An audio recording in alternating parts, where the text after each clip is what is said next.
لا حول ولا قوة إلا بالله العلي العظيم. أعوذ بالله من الشيطان الرجيم. بسم الله الرحمن الرحيم. الحمد لله الذي هدانا لهذا وما كنا لنهتدي لولا أن هدانا الله. لقد جاءت رسل ربنا بالحق. الصلاة والسلام على أشرف الأنبياء والمرسلين خاتم النبيين بالقاسم محمد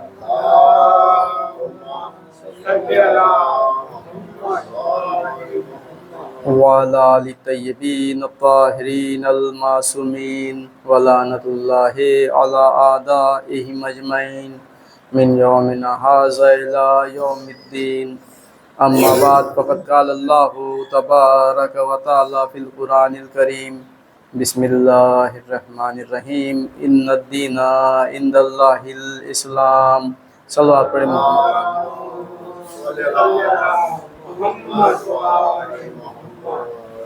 عزیزان گرامی و بزرگان قدر، خداوند عالم اپنی بابرکت کتاب قرآن مجید میں ارشاد فرما رہا ہے، ان الدین عند اللہ الاسلام، کہ اللہ کے نزدیک جو سب سے بہترین دین ہے، جو سب سے پسندیدہ دین ہے، جو سب سے بہترین ہے، خوبیوں والا ہے، اچھا ہے، وہ دین اسلام ہے۔ دین اسلام کی اچھائی اور اس کی خوبیاں ایسی ہے کہ اگر انسان واقعاً دین اسلام کی تعلیمات پر نظر ڈالے اور غور و فکر کرے، اپنی عقل سے دین اسلام کی سچائی کو دیکھے، تو ہر عقل مند انسان یہ چاہے گا کہ وہ دین اسلام کو اپنائے، اس لیے کہ دین اسلام ایک ایسا مذہب ہے جو انسان کی فطرت کے مطابق خداوند عالم نے اس دنیا میں بھیجا ہے۔ اس لیے کہ دین اسلام یہ 1400 سال پرانا دین نہیں ہے، جو اکثر لوگ کہہ دیتے ہیں کہ دین اسلام 1400 سال پرانا دین ہے۔ نہیں، یہ دین اسلام جب سے یہ دنیا قائم ہوئی ہے، جب سے جناب آدم علیہ السلام اس دنیا میں آئے ہیں، اس دن سے یہ دین اسلام کا وجود ہے۔ یعنی جتنے بھی انبیاء آئے ہیں، جتنے بھی نبی آئے ہیں، وہ دین اسلام لے کر آئے ہیں۔ تمام نبیوں کا کلمہ کیا تھا؟ لا الہ الا اللہ۔ یعنی ہر نبی نے توحید الہی کی طرف ہی دعوت دی ہے، توحید کی طرف ہی دعوت دی ہے، اور وہ مذہب جو توحید کی طرف دعوت دیتا ہے، توحید کی طرف بلاتا ہے، لا الہ الا اللہ کی طرف بلاتا ہے، وہ دین اسلام کے علاوہ اور کوئی مذہب نہیں ہے۔ تو آپ تاریخ اٹھا کر دیکھ لیجئے کہ تمام انبیاء کی تاریخوں میں یہ مل جائے گا کہ ہر نبی نے خداوند عالم کی توحید کا ذکر کیا ہے، ہر نبی نے توحید کا پیغام پہنچایا ہے۔ تو معلوم ہوا یہ دین اسلام صرف 1400 سال پرانا نہیں ہے، بلکہ دین اسلام فطری دین ہے۔ یعنی جب سے انسان اس دنیا میں آیا ہے تو وہ جو دین لے کر آیا ہے، فطری طور پر وہ دین اسلام ہے۔ اسی لیے دین اسلام کے قوانین اور اس کے احکامات ایسے ہیں کہ جو انسان آسانی سے قبول کر لیتا ہے، اس لیے کہ وہ انسان کی فطرت کے مطابق ہے۔ تو عزیزان گرامی، دین اسلام ایک ایسا مذہب ہے، اگر انسان واقعاً اپنی عقل سے غور و فکر کرے، اس کی بنیادی باتوں کو دیکھے، تو وہ دیکھے گا کہ دین اسلام سے بہترین مذہب دنیا میں کوئی ہے ہی نہیں۔ جب پیغمبر اسلام آئے تو انہوں نے بھی یہی کہا، قولوا لا الہ الا اللہ تفلحوا، کہ لا الہ الا اللہ کہو تم نجات پا جاؤ گے۔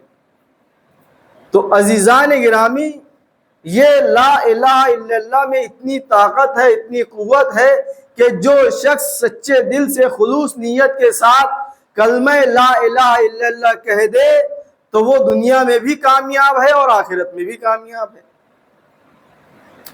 اب عزیزان گرامی، دین اسلام میں خوبیوں کے علاوہ کچھ اور ہے ہی نہیں، لیکن جب دشمن دیکھتا ہے کہ دین اسلام کی اچھائیاں لوگوں کے سامنے آشکار ہو رہی ہے، دین اسلام زور و شور سے زیادہ پھیلتا چلا جا رہا ہے، دنیا کے لوگ دین اسلام اپناتے چلے جا رہے ہیں، لوگ مسلمان ہوتے چلے جا رہے ہیں، تو اب دشمنان اسلام نے دین اسلام کو بدنام کرنے کی کوشش کی۔ دین اسلام کو بدنام کیا جا رہا ہے الگ الگ طریقوں سے۔ جو سب سے بڑا دشمن ہے امریکہ اور اسرائیل، وہ یہ چاہتے ہیں کہ دین اسلام اس دنیا سے ختم ہو جائے۔ وہ ایسے تو ختم نہیں کر سکتے، وہ کرتے کیا ہے کہ دین اسلام کے جو ماننے والے ہیں ان میں ہی کچھ ایسے لوگوں کو، کچھ ایسے گروہوں کو پیدا کر دیتے ہیں جنہیں لوگ آتنکوادی کے نام سے جانتے ہیں،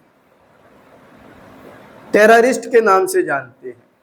پھر اس کے بعد یہ ٹیررسٹ کا نام لے کر مسلمانوں پر حملہ کرتے ہیں، اس لیے کہ ساری دنیا ہمیں مسلمان کہتی ہے، شیعہ اور سنی نہیں کہیں گے، اس لیے کہ ہم دوسروں کی نظر میں مسلمان ہیں، ہم اپنی نظر میں، مسلمانوں کی نظر میں کوئی شیعہ ہے کوئی سنی ہے، لیکن جب دنیا والے دیکھتے ہیں، غیر مسلم دیکھتے ہیں، تو کیا دیکھتے ہیں کہ یہ بھی مسلمان ہے وہ بھی مسلمان ہے۔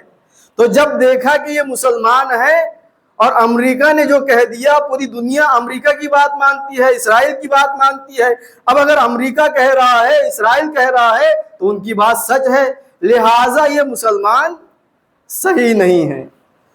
تو یہ پروپیگنڈا ہے دشمن کا، مسلمانوں کو بدنام کرنے کا، مسلمانوں کو ختم کرنے کا۔ لیکن عزیزان گرامی، دین اسلام کی تعلیمات ایسی نہیں ہیں۔ دین اسلام کا جو سب سے پہلا قاعدہ ہے، تم بھی سلامت رہو ہمیں بھی سلامت رہنے دو۔ ابھی جو اعلان کیا ہے ایرانی پریزیڈنٹ نے، انہوں نے کیا کہا کہ ہم جنگ و جدال نہیں چاہتے، ہم تو اصلاح چاہتے ہیں، لیکن اسرائیل ہمیں اکسا رہا ہے، وہ چاہتا ہے کہ ہم کچھ کریں۔ اب ہم نے جو کیا ہے، اس کے بعد اگر پھر وہ کچھ کرتا ہے تو پھر وہ جواب کے لیے تیار رہے، اس لیے کہ ہر مذہب، ہر دین، ہر انسان کو دفاع کے لیے اجازت دیتا ہے، یعنی ہر انسان کو یہ اجازت ہے کہ وہ اپنا دفاع کرے۔ اگر آپ کے گھر پر کوئی آ کر آپ پر حملہ کرے تو آپ کیا کریں گے؟ کیا آپ خاموشی سے بیٹھے رہیں گے، ہاتھ باندھ کر بیٹھے رہیں گے اور کہیں گے آئیے مجھے ماریے؟ نہیں، کوئی بھی یہ نہیں چاہے گا کہ اگر کوئی میرے گھر پر حملہ کر رہا ہے، مجھے مار رہا ہے، تو میں بیٹھا رہوں، اپنے گھر والوں کی حفاظت نہ کروں۔ یہ کوئی انسان نہیں کہتا، کوئی عقل مند انسان نہیں کہتا۔ جس کے پاس بھی عقل سالم ہے وہ یہی کہے گا اگر میرے گھر میں حملہ ہو رہا ہے تو مجھ پر واجب ہے کہ میں اپنے گھر والوں کی طرف سے دفاع کروں۔ اب اسرائیل ایک کے بعد ایک ایران کے اندر، ایران کے جو نیوکلیئر سائنٹسٹ تھے ان کو شہید کر دیا، ایران خاموش ہے۔ جناب قاسم سلیمانی، ان کو عراق میں شہید کر دیا، ایران خاموش ہے۔ اس کے بعد بھی کچھ نہیں کیا، لیکن وہ اپنے حملے پہ حملے کیے جا رہا ہے۔ جو سب سے بڑا آتنکوادی ہے وہ اسرائیل، فلسطین میں 10,000 بچوں کو شہید کر دیا، 50,000 لوگوں کو مار دیا، لیکن لوگ ان کا ظلم نہیں دیکھ رہے ہیں، وہ اپنے آپ کو مظلوم بتا رہا ہے۔ ایک حملہ کیا ہوا، اپنے آپ کو مظلوم بتانا شروع کر دیا کہ ہم پر حملہ ہو رہا ہے، ہمیں مارا جا رہا ہے۔ تو عزیزان گرامی، جس نے 10,000 بچوں کو شہید کر دیا وہ کیسے مظلوم ہو سکتا ہے؟ دنیا کا سب سے بڑا ظالم آج کوئی ہے تو وہ اسرائیل ہے۔ اور دین اسلام نے جہاں ہمیں یہ بتایا ہے کہ تم بھی سلامت رہو اور دوسروں کو بھی سلامت رہنے دو، وہیں دین اسلام نے یہ بھی تعلیم دی ہے کہ ظلم نہیں سہنا ہے، ظلم کے خلاف آواز اٹھانی ہے، ظلم کے خلاف ہمیں کھڑے ہونا ہے۔ تو اب بھی جب کوئی بھی ظلم کے خلاف کھڑا ہوتا ہے ظالم کے خلاف کھڑا ہوتا ہے تو یہ فوراً انہیں ختم کرنا چاہتے ہیں۔ یہی ان کا حربہ ہے، یہی ان کی کوشش ہے کہ لوگوں کو مارتے چلے جائیں، مسلمانوں کو شہید کرتے چلے جائیں، لیکن انشاءاللہ وہ اپنے اس ارادے میں کامیاب نہیں ہوں گے، اس لیے کہ مسلمانوں کا اصل مقصد اور ہدف کیا ہے؟ مسلمانوں کا اصل مقصد اور ہدف عبادت الہی ہے۔ دنیا ہمارا مقصد نہیں ہے، ہم دنیا کے لیے آئے ہی نہیں۔ حدیثوں میں وارد ہوتا ہے کہ الدنیا مزرعۃ الآخرہ، دنیا آخرت کی کھیتی ہے، دنیا فنا ہونے والی ہے، آخرت باقی رہنے والی ہے، تو ہمارے لیے دنیا کوئی چیز نہیں ہے، ہم دنیا طلب نہیں ہیں۔ اور جو دنیا طلب ہے، جو دنیا چاہتے ہیں، دنیا میں ترقی چاہتے ہیں، وہ چاہتے ہیں کہ ہمیں زیادہ سے زیادہ دنیا حاصل ہو جائے، زیادہ سے زیادہ عزت حاصل ہو جائے، دنیا ہمارا سجدہ کرنے لگے، ہمیں ماننے لگے۔ لیکن مسلمانوں میں ایسی کوئی تمنا نہیں ہے۔ مسلمانوں کا ایک مقصد ہے، وہ ہے عبادت الہی، وہ ہے آخرت۔ تو تم مسلمانوں کو موت سے ڈراتے ہو۔ موت مسلمانوں کے نزدیک کیا ہے؟ ہمارے نزدیک کیا ہے موت؟ جب جناب قاسم علیہ السلام سے پوچھا گیا کہ بیٹا قاسم بتاؤ تمہارے نزدیک موت کیسی ہے، تو جناب قاسم نے کیا جواب دیا کہ چچا جان، موت میرے نزدیک شہد سے زیادہ شیرین ہے۔ اگر جناب قاسم موت کا مزہ نہ بتاتے ہوتے تو ہمیں معلوم ہی نہ ہوتا کہ موت کا مزہ کیا ہوتا ہے۔ یعنی جو محبت اہل بیت رکھنے والے ہیں، محبان اہل بیت ہے، ان کے لیے موت شہد سے زیادہ شیرین ہوتی ہے۔ تو عزیزان گرامی، اسرائیل ایک کے بعد ایک ہمارے عزیزوں کو شہید کرتا جا رہا ہے، لیکن ہم اس موت سے ڈرنے والے نہیں ہیں، اس لیے کہ خداوند عالم قرآن مجید میں ارشاد فرماتا ہے وَلَا تَحْسَبَنَّ الَّذِينَ قُتِلُوا فِي سَبِيلِ اللَّهِ أَمْوَاتًا بَلْ أَحْيَاءٌ عِندَ رَبِّهِمْ يُرْزَقُونَ، کہ خبردار جو لوگ راہ خدا میں قتل کر دیے جاتے ہیں انہیں مردہ گمان نہ کرنا، وہ زندہ ہے اور اپنے رب کی طرف سے رزق پا رہے ہیں۔ تو یہ سوچ رہے ہیں کہ ہم نے مار دیا، قتل کر دیا تو ختم ہو گئے، نہیں، انہیں نئی زندگی مل گئی۔ اب آئیے میں بتاتا ہوں فضیلت کیا ہے، شہداء کی فضیلت، شہادت کی فضیلت کیا ہے۔ عزیزان گرامی، جب شہید مقاومت اس دنیا سے رخصت ہوئے، شہید ہوئے، تو اہل تشیع تمام لوگوں کے دل غمگین تھے، حوصلے پست ہو رہے تھے، حوصلے ٹوٹ رہے تھے کہ وہ جو پوری دنیا میں مظلوموں کی حمایت کے لیے کھڑا ہو رہا تھا، وہ ایک شخص جس نے مظلوموں کے خلاف، مظلوموں کے لیے ظلم کے خلاف آواز اٹھائی تھی، اسے شہید کر دیا گیا۔ اب کون ہے اس جیسا، اس کی جگہ کھڑے ہونے والا؟ تو آغائے رہبر کا بیان آیا کہ گھبراؤ نہیں، یہ ان کا حق تھا شہادت، اس لیے کہ شہادت سے بڑا درجہ کچھ نہیں ہوتا۔ اگر اس سے کوئی بڑا درجہ ہوتا تو وہ انہیں ملتا، چونکہ شہادت سے بڑا کوئی درجہ نہیں تھا، لہٰذا وہ ان کا حق تھا، لہٰذا انہیں شہید ہونا ہی تھا۔ اس بیان نے ہمیں ڈھارس دی، حوصلہ دیا کہ نہیں، اگر ایک شہید مقاومت اس دنیا سے گئے ہیں تو کئی حسن نصر اللہ پیدا ہو جائیں گے، اور یہ جو ظلم کے خلاف لڑائی ہے یہ بند ہونے والی نہیں ہے جب تک کہ ظلم ختم نہیں ہو جاتا۔ تم کب تک ظلم کرتے رہو گے؟ کب تک مسلمانوں کو ستاتے رہو گے؟ ایک وقت وہ بھی آئے گا، وہ جو مشیت الہی ہے، وہ جو مشیت پروردگار ہے، وہ جو پردہ غیب میں ہے، تم ظلم کرتے چلے جاؤ کہ ایک دن وہ آئے گا، وہ پردہ غیب سے نکل کر آئے گا۔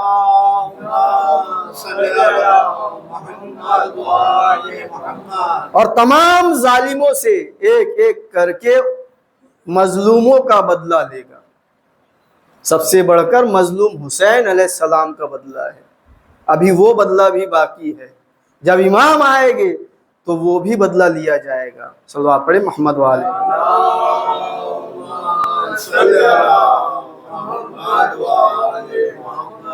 عزیزان گرامی، یہ ہمیں ڈراتے ہیں شہادت سے۔ شہید ہم کہتے کسے ہیں؟ شہید کہا کیوں جاتا ہے؟ جو راہ خدا میں قتل ہو جاتے ہیں ہم انہیں شہید کیوں کہتے ہیں؟ تو 2-3 وجہ یہاں بیان کی گئی ہے کہ شہید کو شہید کیوں کہا جاتا ہے۔ شہید کو شہید اس لیے کہا جاتا ہے کہ رحمت الہی کے فرشتے اس کی فداکاری اور جابازی کے گواہ ہوتے ہیں۔ یعنی فرشتے گواہی دیتے ہیں کہ یہ کتنا جاباز ہے، کتنا نیڈر ہے کہ یہ ظلم کے خلاف کھڑا ہے، ظالم چاہے کتنا ہی بڑا کیوں نہ ہو۔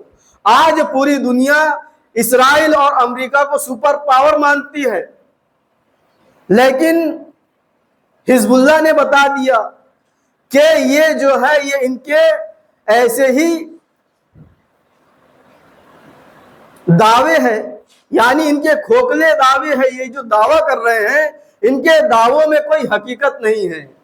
جب انہوں نے بتایا تو پوری دنیا نے دیکھا کہ واقعاً یہ اپنے دفاع میں کمزور نظر آتے ہیں۔ جو دعویٰ کرتے ہیں کہ ہمارا دفاع بہت زیادہ مضبوط ہے، ہمارا ڈیفنس بہت زیادہ مضبوط ہے، پوری دنیا کو ڈرا کر رکھا ہے، آج بتا دیا کہ ان کا ڈیفنس کتنا کمزور ہے۔ پورا اسرائیل خالی ہو چکا ہے، لوگ نکل چکے ہیں، صرف فوج بچی ہوئی ہے۔ تو انہیں اپنے لوگوں کی بھی چنتا نہیں ہے۔ جو اپنا نہ ہو سکے وہ غیروں کا کیا ہوگا؟ یعنی ان کا مقصد یہ ہے کہ صرف دنیا حاصل کرنا چاہے، اس میں ہمارے لوگ ہی کیوں نہ مر جائے۔ تو عزیزان گرامی، شہید کو شہید اس لیے کہتے ہیں کیونکہ وہ فداکاری کی اس کی گواہی دیتے ہیں فرشتے، اور دوسری وجہ کہ خدا اور فرشتے اس کے بہشت میں داخل ہونے کی گواہی دیتے ہیں۔ یعنی خداوند عالم بتا رہا ہے کہ جو شہید ہو جاتا ہے وہ بہشت میں جانے والا ہوتا ہے، تو شہید کامیاب ہے۔ تیسری وجہ کیا ہے کہ جو شہید ہوتا ہے وہ مرتا نہیں ہے اور زندہ رہتا ہے، اور ایسی چیزوں کو مشاہدہ کرتا ہے، ایسی چیزوں کو دیکھتا ہے جو ہم نہیں دیکھ سکتے، اس لیے اسے شہید کہا جاتا ہے۔ اور چوتھی چیز شہید نام رکھنے کی، شہید کہنے کی، کہ قیامت کے دن شہید دوسروں کے اعمال پر شاہد ہوتا ہے۔ یعنی دوسروں کے جو اعمال ہے، جو ہمارے اعمال ہے، شہید ان کی بھی گواہی دے گا کہ انہوں نے کیا کیا اعمال کیے ہیں۔ اب شہید کی فضیلت کیا ہے، شہید کا مرتبہ کیا ہے، شہید کی منزلت کیا ہے؟ تو شہید کی بہت ساری منزلت بیان کی گئی ہے، شہید کا درجہ بیان کیا گیا ہے۔ سب سے پہلی منزل یہ ہے کہ شہید کی، کہ شہید مرتا نہیں ہے، شہید زندہ رہتا ہے۔ اور امام باقر علیہ السلام سے منقول ہے ایک روایت میں،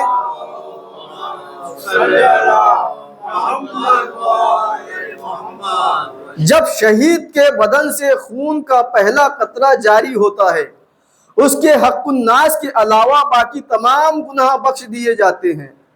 شہید پر باقی حق الناس کے بارے میں بھی کہا گیا ہے کہ اگر اس کے ادا کرنے میں کوتاہی نہیں کی ہے تو اللہ اس کے حق کو جبران کرتا ہے اور حق والا اس سے راضی ہو جاتا ہے۔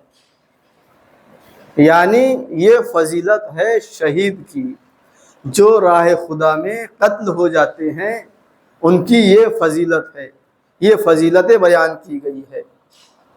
اور ایک اور فضیلت کہ شہید کا درجہ یہ ہے کہ ان کا شمار انبیاء، صالحین اور صدیقین کے ساتھ ہوتا ہے۔ جو حق انبیاء، صالحین اور صدیقین کو حاصل ہے وہی حق شہید کو بھی حاصل ہے۔ انبیاء، صالحین اور صدیقین کو کیا حق حاصل ہے کہ وہ گنہگاروں کی شفاعت کریں گے، گنہگاروں کی شفاعت کرنے والے کون ہیں؟ انبیاء ہے، صدیقین ہے، صالحین ہے۔ جب انسان راہ خدا میں قتل کر دیا جاتا ہے تو یہی حق اسے بھی حاصل ہو جاتا ہے۔ اب انبیاء، صالحین اور صدیقین کی صف میں وہ کھڑا ہو جاتا ہے، یعنی شہید جو ہوتا ہے وہ قیامت کے دن گنہگاروں کی شفاعت کرنے والا شامل ہوگا۔ صلوات پڑھیں محمد والی۔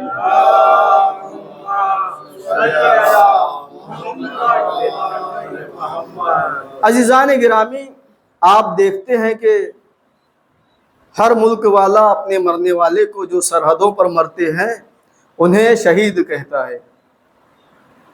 ہر ملک والا، دشمن بھی کہہ رہا ہے جو ہمارے مرے وہ شہید، اور ہم کہہ رہے ہیں جو ہمارے مرے وہ شہید۔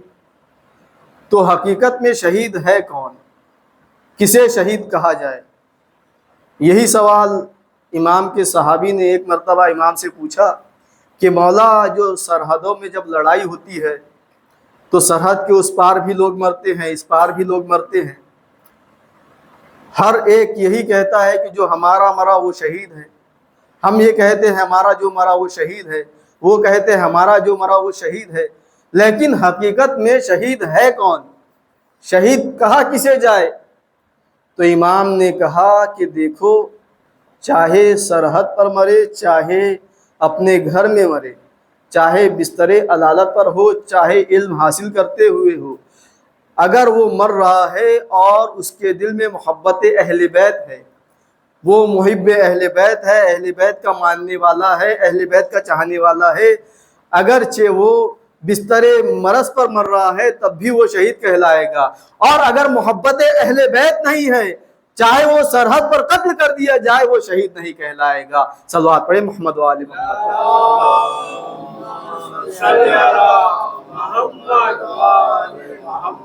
تو عزیزان گرامی، ہمارے جو مرتے ہیں وہ دنیا میں بھی کامیاب ہے اور آخرت میں بھی کامیاب ہے۔ یہ ہمارا دعویٰ ہے کہ جو ہمارے مارے جا رہے ہیں، ہمارے قتل ہو رہے ہیں، وہ دنیا میں بھی کامیاب ہے اور آخرت میں بھی کامیاب ہے۔ اس کی دلیل کیا ہے؟ اس کی دلیل قرآن سے پیش کرتا ہوں کہ قرآن میں خداوند عالم ارشاد فرما رہا ہے وَمَن يَتَوَلَّ اللَّهَ وَرَسُولَهُ وَالَّذِينَ آمَنُوا فَإِنَّ حِزْبَ اللَّهِ هُمُ الْغَالِبُونَ، کہ جس نے اللہ کو، رسول کو اور مولا علی علیہ السلام کو اپنا ولی اور سرپرست قرار دیا، وہ اللہ کے لشکر میں شامل ہو گیا، اللہ کی پارٹی میں شامل ہو گیا، اور اللہ کی پارٹی ہی، اللہ کا لشکر ہی کامیاب ہونے والا ہے۔ تو اب بتائیے کہ ہم نے اپنا ولی اور سرپرست کسے مانا ہے؟ اللہ کو مانا ہے، رسول اللہ کو مانا ہے، اور غدیر کے بعد سے مولائے کائنات کو مانا ہے۔ یعنی جیسے ہی ولایت مولائے کائنات کا اعلان ہو گیا تو ہم نے پیغمبر کے بعد فوراً مولائے کائنات کی ولایت کو تسلیم کر لیا، اور جس نے بھی مولائے کائنات کی ولایت کو تسلیم کر لیا وہ اللہ کے لشکر میں شامل ہو گیا، اور جو بھی اللہ کے لشکر میں شامل ہو گیا ہے وہ کامیاب ہے۔ تو اب جب ہم جنگ پر جاتے ہیں، لڑائی کرتے ہیں، اگر ولایت کے ساتھ جا رہے ہیں تو ہم کامیاب ہیں۔ آج پوری دنیا کیوں ڈری ہوئی ہے؟ ایک ملک سے، ایران سے، اس لیے کہ یہ جو ولایت ہے، جس ولایت کا اعلان پیغمبر اکرم نے کیا تھا، وہ ہے ولایت مولائے کائنات، اور ایران میں جو ہے وہ ولایت فقیہ ہے۔ یہ ہمیں کہاں سے ملی ولایت فقیہ؟ اسی ولایت سے، اسی غدیر سے ملی ہے۔ جن لوگوں نے غدیر کو بھلا دیا وہ دنیا میں بھی ناکام ہے اور آخرت میں بھی ناکام ہے۔ اسی طرح سے جو ولایت فقیہ کو بھلا دیتے ہیں وہ دنیا میں بھی ناکام ہو جائیں گے، آخرت میں بھی ناکام ہو جائیں گے۔ آج ایران امریکہ اور اسرائیل سے کیوں نہیں ڈرتا ہے؟ آیت اللہ خامنائی سے کسی بچے نے کہا کہ پوری دنیا امریکہ سے ڈرتی ہے، وہ سپر پاور ہے، آپ کو امریکہ سے ڈر نہیں لگتا؟ کیا وجہ ہے آپ کو ڈر نہیں لگتا؟ تو آیت اللہ خامنائی نے کہا کہ ہم اللہ سے ڈرتے ہیں، اور جو اللہ سے ڈرتا ہے وہ کسی سے نہیں ڈرتا۔ تو جو دشمن ہے، جو اللہ سے ڈرنے والے ہوتے ہیں، دشمن ان سے ڈرتے ہیں، ان سے خوف کھاتے ہیں۔ تو عزیزان گرامی، آج ایران کامیاب کیوں ہے؟ اس لیے کہ وہ ولایت مولائے کائنات سے جڑا ہوا ہے، ولایت امیر المومنین ان کے پاس موجود ہے، وہ ائمہ اہل بیت کا دامن تھامے ہوئے ہیں، لہٰذا وہ ہمیشہ ظلم کے خلاف کھڑے ہو جاتے ہیں۔ اس لیے کہ مولا امام حسین علیہ السلام نے ہمیں کربلا میں درس دیا ہے کہ ظالم کے سامنے گھٹنے نہیں ٹیکنا ہے، جب بھی ظلم ہو ظلم کے خلاف آواز اٹھانی ہے، اور جب تک اس دنیا میں ظلم ہوتا رہے گا ہم ہمیشہ ظلم کے خلاف کھڑے ہوتے رہیں گے۔ یہ ہر مسلمان کا فرض ہے، ہر مسلمان پر واجب ہے کہ اگر کوئی مسلمان آواز دے تو اس کی آواز پر لبیک کہو۔ تو عزیزان گرامی، آج کا یہ دور مشکل دور ہے، اس لیے کہ یہ آخری زمانے کا دور ہے، اور آخری زمانے کے بارے میں آیا ہے کہ سب سے مشکل انسان کے لیے اس کا ایمان بچانا ہو جائے گا۔ جب شہید مقاومت سید مقاومت شہید ہوئے تو ایک مرتبہ ایمان متزلزل ہونے لگا کہ خدایا ایسے لوگ بھی شہید کر دیے جاتے ہیں، پھر ہماری مدد کیسے ہوگی؟ تو عزیزان گرامی، اس دور میں جو سب سے زیادہ ضروری چیز ہے وہ اپنے ایمان کو باقی رکھنا ہے۔ ہمیں یہ عقیدہ رکھنا ہے کہ ہمارا امام زندہ ہے، وہ باقی ہے، یہ دنیا ظلم و ستم سے بھر جائے گی، اس وقت امام کا ظہور ہوگا۔ یہ ہمارا عقیدہ ہے، یہ ہمیں ایمان رکھنا ہے، ہمیں مایوس نہیں ہونا ہے، اس لیے کہ مایوسی کفر ہے اور ہمیں کفر سے دور رہنا ہے۔ تو جب تک ہمارے امام کا ظہور نہیں ہو جاتا اس وقت تک یہ ظلم ختم نہیں ہونے والا ہے۔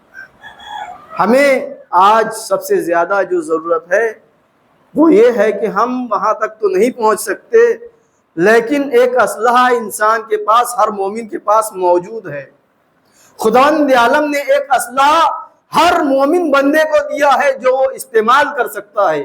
یہیں سے بیٹھ کر آپ اسرائیل کے خلاف وہ اسلحہ استعمال کر سکتے ہیں۔ وہ اسلحہ کیا ہے؟ وہ اسلحہ بندہ مومن کی دعا ہے۔ آج کا یہ دور دعاؤں کا دور ہے۔ آپ وہاں محاذ پر نہیں پہنچ سکتے، جنگ پر نہیں پہنچ سکتے، تو ان لوگوں کے لیے دعا کیجئے جو جنگ کر رہے ہیں کہ خداوند عالم آیت اللہ خامنائی کو اور ان کے ساتھیوں کو کامیاب کرے، جو ان کا ساتھ دے رہے ہیں انہیں کامیابی عنایت فرمائے۔ اور خدایا بحق محمد و آل محمد جہاں جہاں مومنین مومنات مسلمین مسلمات پریشان حال ہے ان کی پریشانیوں کو دور کر، جو بے روزگار ہیں ان کو روزی عنایت فرما، جو مقروض ہیں ان کے قرضے کو ادا فرما، ہمارا حشر و نشر محمد و آل محمد کے ساتھ فرما، ہمارے امام زمانہ کا ظہور جلد سے جلد فرما۔ بسم اللہ الرحمن الرحیم، قل هو اللہ احد اللہ الصمد لم یلد ولم یولد ولم یکن له کفوا احد۔